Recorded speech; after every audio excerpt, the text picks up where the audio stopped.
Ja iba počítam, že koľko budem musieť behať, keď toto zjeme.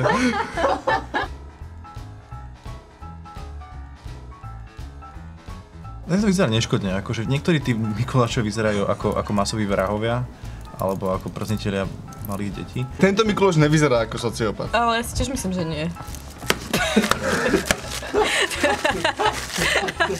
Môžem mu tak trestnúť po hlave? Môžeš. Budeme to tak pri každom teraz. Áno, v pohode. Taká mliečná čokoláda, taká... Dobré. Nie je tam ten margarín. Na to, že existujú Mikuláši, ktorí chutia ako hnedý margarín, tuhý, tak toto je celkom v pohode. Klasický Mikuláš. Je to Mikulášovská čokoláda. A jak ako veľkonočný zájad, tak Mikuláš. No, ale je dobrá. Aj, môže byť. Tento je sympatický. Má modré oči a milý pohľad. Tohto mi bude ľúto, že rozbiť mu hlavu. Ne, mňa práve že dráždi, že sa Prečo? pozerá bokom. Je taký neúprimný. Ale on je krivý, pozri sa.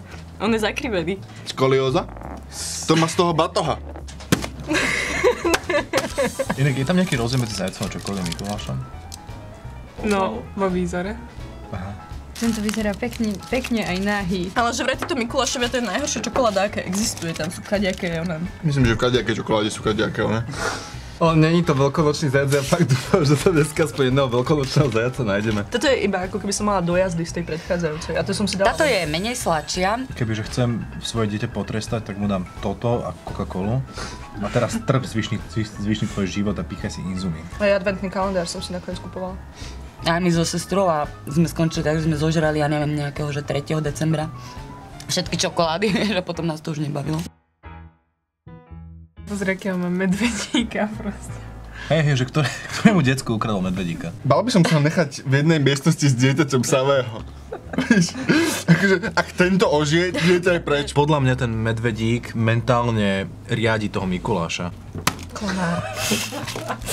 Tento Toto je... má chybu, lebo on je otočený. Na obale má tvár túto, ale keď ho vyzlečieš, tak má tvár tu.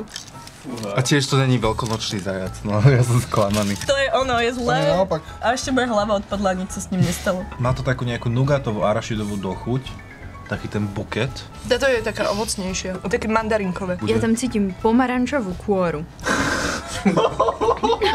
Ale tento nemá stopy soje v sebe. To ti tvrdia. Ale môžeš mu... Videla si, aký má pohľad, tomu nemôžeš veriť. Toto je nechutný Mikuláš, podľa mňa ako... Ukáž ho. No ten je riadne nechutný. Zlý hlodavec. Fakt, to má ten jeden zúbok a ten... Áno. A on ti proste... Po tebe vyštartuje. Pedofilný zajac s predkusom. S obočím tvojho Z detka. očí mojho detka, to je najlepšia kombinácia. Tak to bolo zlé celkom. Nie. Nechutí mi tá čokoláda. Asi by som ani jedného nezjedla, že celého, lebo mi chutí. Táto je dobrá. Že je taká výrazná. Akože žiadna z nich nebola o triedu akože lepšia ako ostatná. Vieš čo, ja neviem, možno kebyže mám depku alebo takto, tak ja by som ich zjedol možno aj všetkých. Ja si pamätám, že na Mikuláša som v topánke nič nenašiel a bol som z toho strašne deprimovaný a nakoniec som zistil, že mama zabudla, že vlastne 6. Pritom mal nachystané všetko, ale ja viem, že to bol veľmi ťažký Mikuláš. Dostala som čokolád, všetko v pohode, ale ja som tie čižmy nedala na parapet, ale dala som ich na radiátor. A no. Lebo boli mokré od snehu, aby vyschli. Kupujte deťom ovocie na Mikuláša, akože bude to asi lepšie. Akože ono sa to nezdá, ale je to fakt divné, že sa máš tešiť na cudzieho, akože starého chlapa, ktorý ti vlezie do bytu a dá ti tam sladkosti. A ešte má to je medvedíka, vlastne, to je proti všetkému, čo ťa rodiče celé detstvo učia, proste, že ak je to cudzí človek a dáva ti sladkosti, chod od neho preč, hej? Ale dojde proste Mikuláš, ktorého, že nikto ho nikdy nevidel, nevieš, kto to je, nevieš, jak sa dostal do bytu a máš mať z toho radosť? Čo? Akože, jak? Prečo?